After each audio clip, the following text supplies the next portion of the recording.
कितना आसान है आपके लिए as a podcaster to pick up a piece of information from ChatGPT and to just say it as if it is your own experience.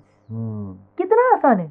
कोई भी topic उठा लो, उस पर बात करना शुरू कर दो. किसी और की भाषा है, किसी और का रिसर्च है, अनइंटीग्रेटेड है, आपको कुछ नहीं पता उसके बारे में. आज की दुनिया में तो एम्बॉडीमेंट और भी जरूरत है, और भी जरूरी हो गया है, क्योंकि अब असली और नकली, नकली और असली के बीच में फर्क बनाना बड़ा मुश्किल है. तो एक तरह से ऐसा है कि मैं बात आपसे कर रहा हूँ, मेरा ख्याल कहीं और है, तो डिसएम्बॉडी हो रहे हैं. आप कह कुछ रहे हो और करते कुछ और हो. हाँ. आप कहते मुझे कुछ और हो, बट आप करते कुछ और हो. और आप देखिए, ये हर लाइफ के जगह पे हो रहा है, हर स्फीयर में हो रहा है. करियर में, रिलेशनशिप्स में, इंटीमेसी में, पेरेंटिंग में. Don't use the phone, but the parents are always on the phone. You know, love is about presence, but nobody has time.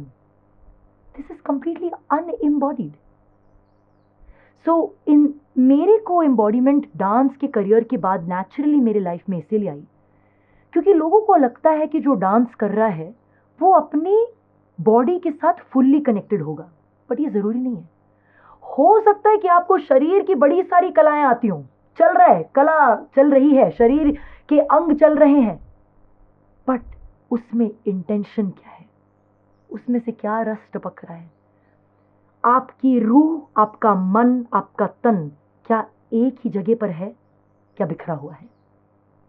आपकी रूह, आपका मन और आपका तन ऑल अलाइन टुगेदर. अलाइन है कि बिखरे हुए?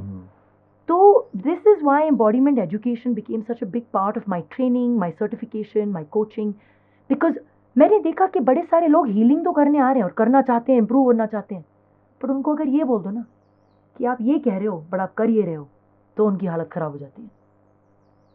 आई want to live a very healthy life, but I don't want to sleep on time. I want to be very healthy, but I must eat junk food. So embodiment coaching is about supporting clients to understand where there is a gap between what they are saying and what they are doing. And you're doing it fully. So totally. Walk your talk. Walk your talk. In cities, आप दिल्ली से हैं, मतलब not exactly Delhi, but a lot major part of your life has been in Delhi. तो दिल्ली में एक चीज़ आपने notice की होगी और आपने तो इनफैक्ट फेस भी की होगी, डुअलिटी बहुत ज़्यादा होती है कई चीज़ों में, कि वो बोल कुछ और रहे हैं, मन में कुछ और होता है, कर कुछ और रहे हैं. तो डुअलिटी में तो कहते हो ट्रायलिटी एक तरह से होती है.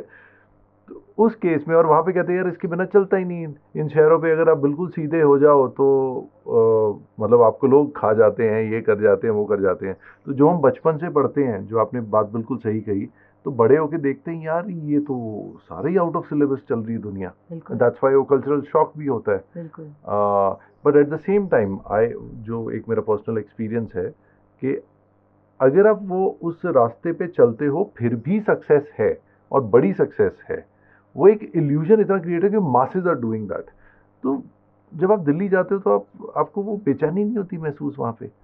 मेरी एम्बॉडीमेंट प्रैक्टिस का फ़ायदा क्या अगर मेरे को दिल्ली में बेचैनी हो? फ़ायदा नहीं है, क्योंकि अगर मैं कहूँ कि मेरे को शांति सिर्फ पहाड़ में महसूस हो रही है बट शहर में नहीं, इसका मतलब है कि कहीं ना कहीं मेरी खुद की साधना में ही कोई दम नहीं है. यस, डेफिनेटली आपको सपोर्ट मिल सकता है प्रकृति से, but it is important to understand that this too can change. ये भी तो बदल सकता है.